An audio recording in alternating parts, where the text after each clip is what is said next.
역대하 7장 11절에서 18절의 말씀 함께 읽고 오늘 이 새벽에 저희가 함께 은혜를 나누겠습니다.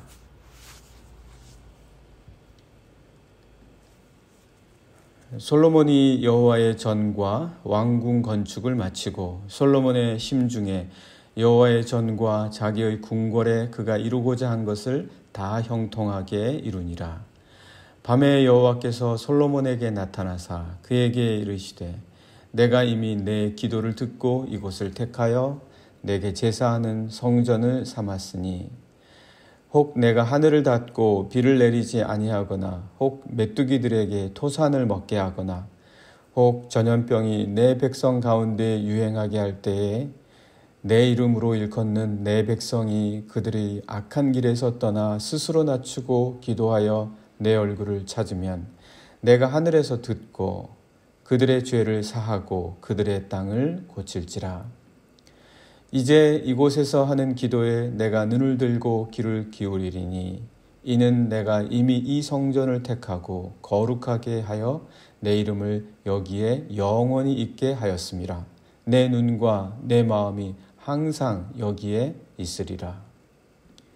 내가 만일 내 앞에서 행하기를 내 아버지 다윗이 행한 것과 같이 하여 내가 내게 명령한 모든 것을 행하여 내 율례와 법규를 지키면 내가 내 나라 왕위를 견고하게 하되 전에 내가 내 아버지 다윗과 언약하기를 이스라엘을 다스릴 자가 내게서 끊어지지 아니하리라 한 대로 하리라. 아멘. 솔로몬이 드디어 성전 건축을 다 마무리하게 됩니다. 쉽지 않은 것이었습니다. 어려웠습니다. 굉장히 긴 세월 동안 그는 성전과 그리고 자신의 궁궐까지 건축을 합니다. 외국에서 물자를 수입하면서까지 해야 했던 쉽지 않은 건축이었지만 끝까지 자신이 생각했던 대로 잘 마칩니다. 그것을 오늘 말씀 1절에서 이렇게 이야기해 주고 있죠. 솔로몬의 심중에 그가 이루고자 한 것을 다 형통하게 이루었다. 자기가 생각하고 계획했던 대로 다 되었다. 이렇게 말씀을 해주고 있습니다. 그런데 이게 함정이다라는 거예요. 가장 위험한 게 남이 아닙니다. 가장 위험한 게 바로 자기 자신입니다. 자기 자신이 자신을 위태롭게 합니다. 자기의 생각, 그리고 자기의 판단. 솔로몬이 결국은 자기의 함정에 빠지죠. 나중에. 오늘도 보면 솔로몬의 심중에 그가 이루고자 한 것을 다 형통하게 이루었다. 내가 이루었다. 이게 굉장히 위험하다라는 것입니다. 말로만이 아니라 자기 생각 가운데에서도 그렇게 생각하는 것이 굉장히 위험하다. 그래서 오늘 11절에 한번 말씀을 보시면요. 솔로몬이 여호와의 전과 왕궁 건축을 마치고 다 마쳤으니까 얼마나 가슴이 뿌듯했겠습니까? 사람들이 알아주기를 기대하는 거죠. 사람들이 알아줄 필요가 없습니다. 사람들이 알아주는 마음, 여기서부터 우리가 기대하게 되고 여기서부터 우리가 섭섭함이 생기고 여기서부터 원망이 생기고 여기서부터 자기에 대한 자신감이 생기고 누군가 나를 알아줬으면 좋겠다. 이런 마음을 가질 필요가 없다. 자기 자신을 위태롭게 하는 것이다. 솔로몬이 이 모든 걸 마쳤으니까 얼마나 자기 자신을 좀 알아줬으면 했겠습니까? 가장 위험한 것입니다. 이래서 계속해서 말씀은 이렇게 이야기하죠. 솔로몬의 심중에 여호와의 전과 자기의 궁궐에 그가 이루고자 한 것을 다 형통하게 이루었다. 이게 내가 아니면 누가 하겠냐? 내가 아니었다면 누가 했겠냐? 어려웠을 것이다. 누가 성전을 건축했겠냐? 누가 왕궁을 건축했겠냐? 사실은 다윗이 다 준비해 준 거거든요. 모든 준비물을 다윗이 다 마련해 줬습니다. 쉽게 말하면 판을 다 깔아준 거죠. 솔로몬이 그렇게 생각하는 것, 자기의 생각대로 다 되었다. 굉장히 위험한 것이다. 그것은 결코 솔로몬이 한 것이 아니었다라는 것입니다. 어찌 이 성전을 솔로몬이 이룬 것이겠습니까? 하나님께서는 이미 그가 하는 모든 것에 간섭하고 계셨고 그의 뜻대로 이루어지도록 도우셨습니다. 하나님이 도우신 것이죠. 우리 그리스도인들은 죽었다 깨어나도 하나님이 도우셨다. 이 생각 잊어버리면 어떤 일도 제대로 할 수가 없습니다. 자꾸 사람을 기대하게 되거든요. 말씀은 그것을 분명하게 주십니다. 하나님께서 그에게 나타나 솔로몬에게 이렇게 말씀하시기 때문입니다. 내가 이미 너가 다 이루었다라고 말할 수 있기 전에 이미 내 기도를 듣고 이곳을 택하였다. 하나님께서 이미 다 간섭하고 계셨다. 그 말씀을 우리에게 해주고 계십니다. 12절 말씀 보시면은요. 밤에 여호와께서 솔로몬에게 나타나사 하나님께서 나타나신 거예요. 이것은 내 심중에는 내가 다 이루었다라고 말할지 모르나 그렇지 않다. 그렇게 말씀하시는 거죠. 이때 나타나셔서. 계속 말씀 보시면 그에게 이르시되 내가 이미 하나님께서는 이미 언제나 앞서십니다. 언제나 우리보다 빠르시죠. 시작도 하나님이 하신 것이고요. 마치도록 하신 것도 하나님이시다. 다 하나님이시지 않습니까? 내가 이미 내 기도를 듣고 이곳을 택하여 하나님이 이미 다 택하셨던 거예요. 이미 다 준비하셨던 겁니다. 절대 이것을 잊어버리면 안 된다. 그래서 하나님께서는 내게 제사하는 성전을 삼았다. 하나님께서 성전으로 삼으신 거예요. 이것을 하나님께서는 말씀해 주십니다. 솔로몬은 그것을 분명히 알아야 했습니다. 우리 그리스도인들도 늘 잊지 말아야 합니다. 그리스도인들은 절대 이거 잊어버리면 안 됩니다. 우리가 하는 모든 형통한 일에는 하나님의 도우심이 있다. 우리가 하는 모든 형통한 일에는 하나님의 도우심이 있다. 아니, 오히려 하나님의 도우심이 있다는 것이 더 감사한 것입니다. 내가 다 이루었다라고 생각하는 것보다 훨씬 더 하나님이 도우셨다 하니 얼마나 든든합니까? 이 모든 것 하나님이 도우셨다라고 생각할 때 우리는 사람에 대한 기대를 접습니다. 사람에 대해 기대하지 않습니다. 그러니 사람에 대해서 섭섭하게 생각할 이유도 없고요. 사람으로 무언가를 바랄 필요도 없고요. 하나님께 감사하면서 사람들을 사랑하는 거예요. 그냥 사랑하는 겁니다. 처음부터 끝까지 사랑하는 거예요. 그게 세상과 우리 그리스도인들의 분명한 차이입니다. 그것이 우리 그리스도인들을 겸손하게 만들고 낮아지게 하고 항상 모든 일을 형통하게 하는 비밀이다. 안 그러면 하나님께서 강제로 낮추시거든요. 하나님께서 강제로 낮추십니다. 강제로 낮춤을 당하겠습니까? 아니면 스스로 낮춰지겠습니까?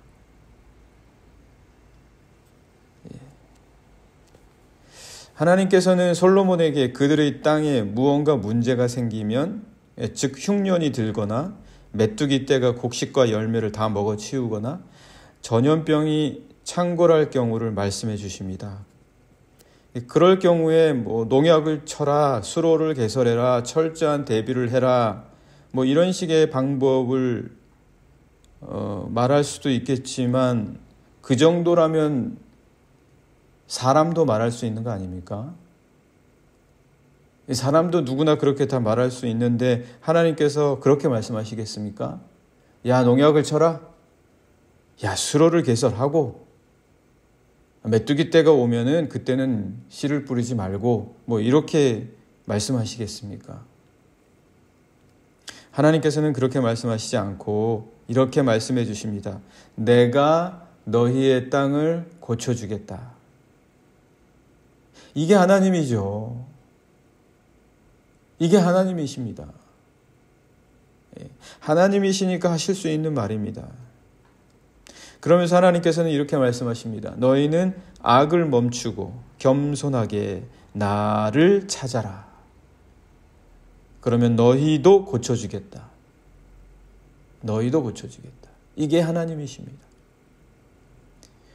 이게 14절 말씀인데요. 함께 보시면은요. 내 이름으로 일컫는 내 백성이 그들의 악한 길에서 떠나 스스로 낮추고 기도하여 내 얼굴을 찾으면, 땅이 병들면 나를 찾으라는 거죠. 왜 나를 안 찾냐? 나를 찾아라.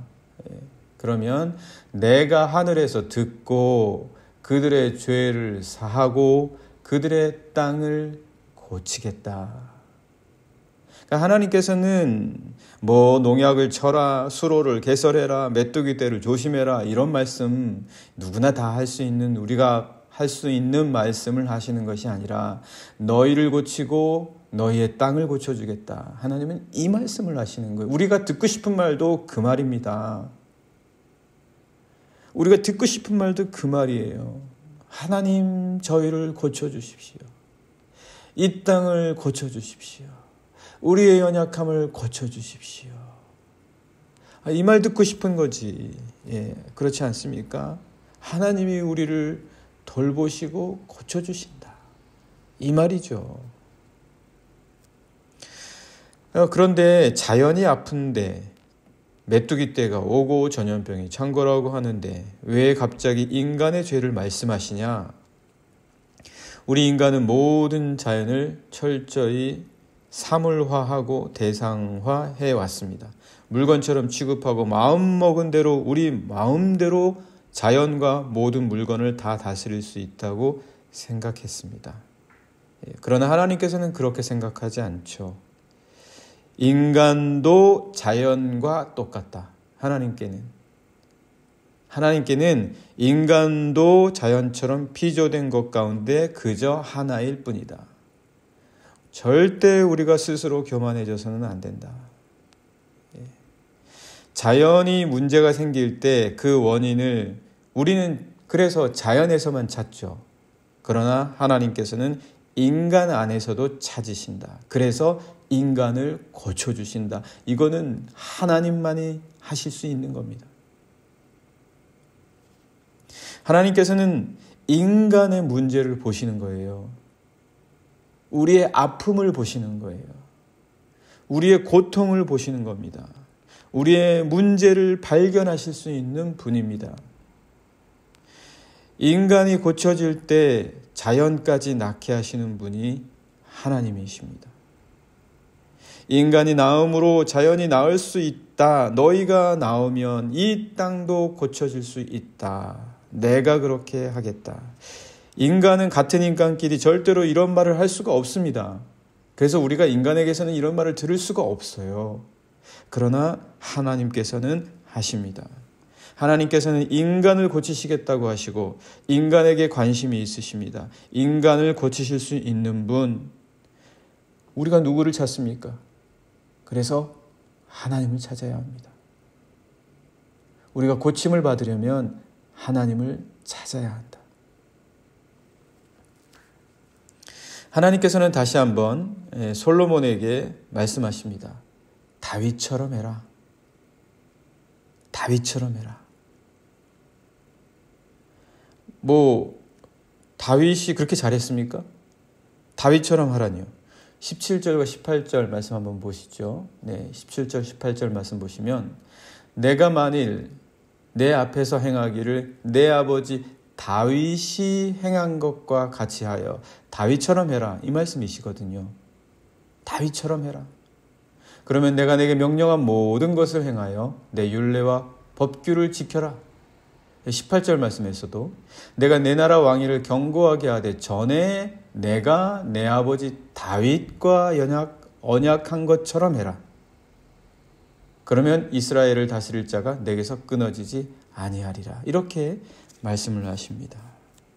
이것은 단지 솔로몬에게만 하신 말씀이 아니라 왕조 전체의 모든 사람에게 하신 말씀입니다. 이 말씀이 도대체 뭐냐? 다윗처럼 해라. 이 말씀이 무엇이냐? 분명한 모델을 보여주시는 겁니다. 하나님을 섬긴다는 게 막연한 게 아니다라는 거죠. 막연한 게 아니다. 이 말씀을 듣는 모든 왕들은 어떻게 행해야 할지 모든 것이 분명해집니다. 주상적이 아니에요. 막연한 게 아닙니다. 어디 하늘의 별을 따오라는 게 아니에요. 다윗도 했다. 다윗도 했다. 너희와 똑같은 성정을 가진 인간인 다윗이 했다. 그러니 너희도 어떻게 해야 될지를 다윗을 보고 배워라. 할 수 있는 걸 하라는 것이지 하지 못하는 걸 하라는 게 아니다. 다윗처럼 해라. 다윗이 잘했다는 게 아니죠. 너희에게 할 수 있다라는 말씀을 하시는 것입니다. 말씀대로 살아갈 수 있다.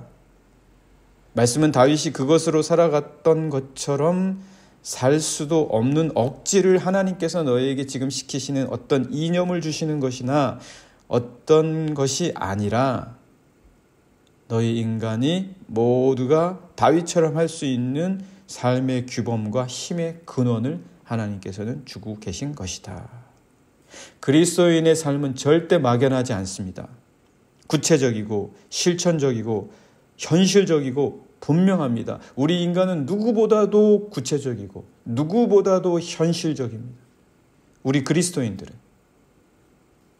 그리스도인들은 삶을 어떻게 살아야 할지 항상 막연할 때 그렇기 때문에 말씀을 찾아야 합니다. 말씀으로 가야 합니다.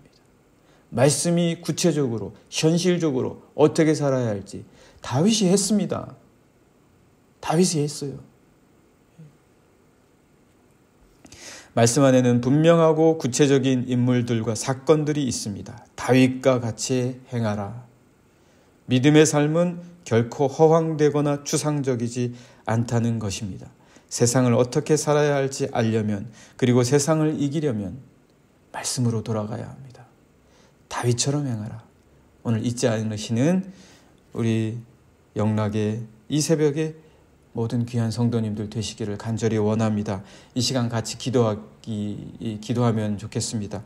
하나님, 다윗이 하나님을 기쁘시게 하고 하나님의 말씀대로 살아갔던 것처럼 주님, 저희에게도 구체적으로 할 수 있다.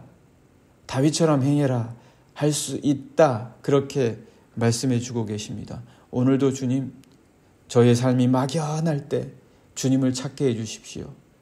주님을 바라보게 해주십시오. 말씀 의지하게 해주십시오. 주님이 어떻게 살라고 하셨는지 찾게 해주십시오. 함께 같이 기도하시겠습니다.